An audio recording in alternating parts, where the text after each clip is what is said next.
छोटी रानी ने जिस दिन से गर्भ को धारण किया है, पलंग से पैर नीचे नहीं रखा, दासियां पर दासियां लगी। कोई सर दबाए नहीं, कोई पैर दबाए नहीं, कोई हवा नहीं, कोई भोजन खिलाए नहीं, कोई पानी पिलाए नहीं, दासियां पर दासियां। और बड़ी रानी सुनीति झोपड़ी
पलक से नीचे पैर नहीं रख रही है। बड़ी रानी जौ की रोटी खाकर अपने जीवन का गुजारा कर रही है।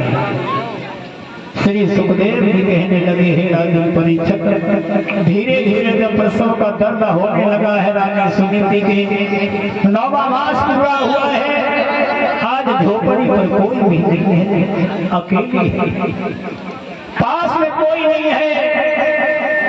रानी सुनीति जब प्रसव का दर्द होता है, रानी सुनीति कहने लगी, प्रभु मेरी रक्षा करना, मेरे बच्चे की रक्षा करना। परमात्मा, इस समय मैं अकेली हूँ, कोई भी मेरे साथ नहीं है। प्रभु अब तेरे सिवाय संसार में मेरा कोई नहीं है।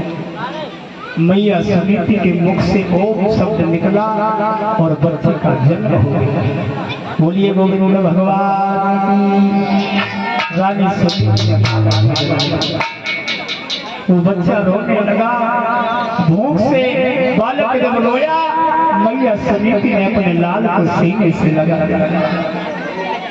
कोई वस्त्र भी नहीं है, अपने लाल को सीने से लगा करके सुनीति रोने लगी, मेरे लाल न रो, क्योंकि लाल इस समय मेरे पास में कोई व्यवस्था नहीं है, मैं तुझे दूध पिला देती। आज मैं सुनीति जैसे ही रोई, आंखों से आंसू के और आंसू टपक करके बच्चे के ओठ पर गिरे। उस बच्चे ने उन आंसू को पी करके अपनी भूख को शांत किया और बच्चा चुप गया। रानी सुनीति कहने लगी, बेटा हमारे पास में कोई व्यवस्था नहीं है, लाल कोई वस्त्र भी नहीं है। आज वो माँ अपने लाल को घास फूस के बिछौनों पर सुलाती है। श्री सुखदेव जी कहने लगे, हे राजन परीक्षित, इधर महलों में छोटी रानी सुरती के जैसे ही प्रसव का दर्द होता है, नर्सों पे नर्स लगी है, दासियां पर दासियां लगी हैं, प्रसव का दर्द हो रहा है, लेकिन बच्चे का जन्म नहीं हो रहा है, क्योंकि जिनके लाड़ घनेरे उनको दुख। जिस दिन से गर्भ को धारण किया है, चारपाई से नीचे नहीं उतरी, प्रसव का दर्द हो रहा है, लेकिन बच्चे का जन्म नहीं हो रहा। क्यों? पहले की जो माताएं हैं, पहले की जो माता हुआ करती थी, जब गर्भवती हुआ करती थी तो घर में चाबी चलाया करती थी, घर का सारा काम काज किया करती थी, और बच्चा पैदा होने में कोई दिक्कत नहीं होती। लेकिन आज बिना अस्पताल के बालक पैदा नहीं होता। पहले जब भी अस्पताल भी नहीं थे, अब तो घर घर व्यवस्था है, एम्बुलेंस आ जाती है।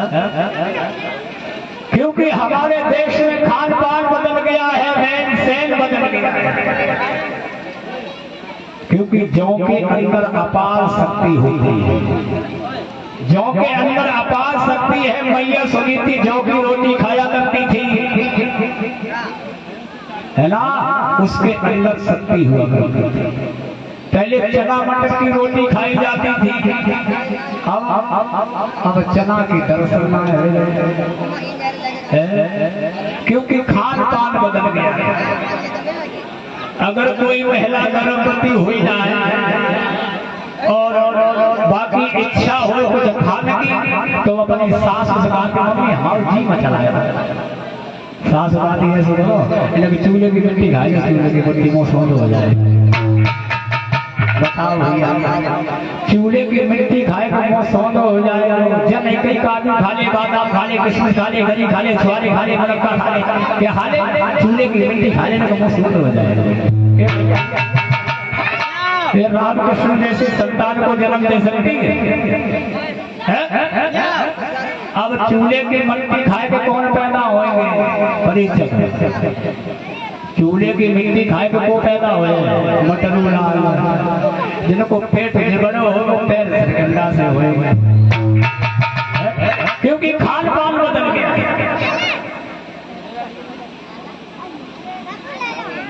आज छोटी रानी सुनती छटपटा, बच्चे का जन्म नहीं हो रहा, दासियों से कहती बहन बहन चाप ला दे, मैं अपने पेट को फाड़ दूं, लेकिन ये प्रसव का दर्द मुझसे सह नहीं हो रहा है। जिस किसी प्रकार से आज बच्चे का जन्म हुआ, बोलिए गोविंद भगवान की। महाराज उत्ताल बात को पता चला है कि झोपड़ी पर बड़ी रानी ने भी बालक को जन्म दिया, और महलों ने छोटी रानी ने एक बालक को जन्म दिया है। महाराज उत्ताल बहुत प्रसन्न हुए बारे परमात्मा, जब तक संतान नहीं दी तब तक एक भी नहीं, और दी तो दोनों संतान दोनों रानियों से। बारे प्रभु अनेक दान किए महाराज उत्तान, संत ब्राह्मणों को बुलाया, घर में भोजन कराया, ज्योतिषियों बुलाकर के बच्चों के नाम पर संस्कार कराए। जो बड़ी रानी का पुत्र हुआ उसका नाम रखा ध्रुव, और जो छोटी रानी का पुत्र हुआ उसका नाम रखा यथा नाम रखा। लेकिन फर्क इतना है, छोटी रानी के पुत्र को लोग राजकुमार कहते हैं, और बड़ी रानी सुनीति की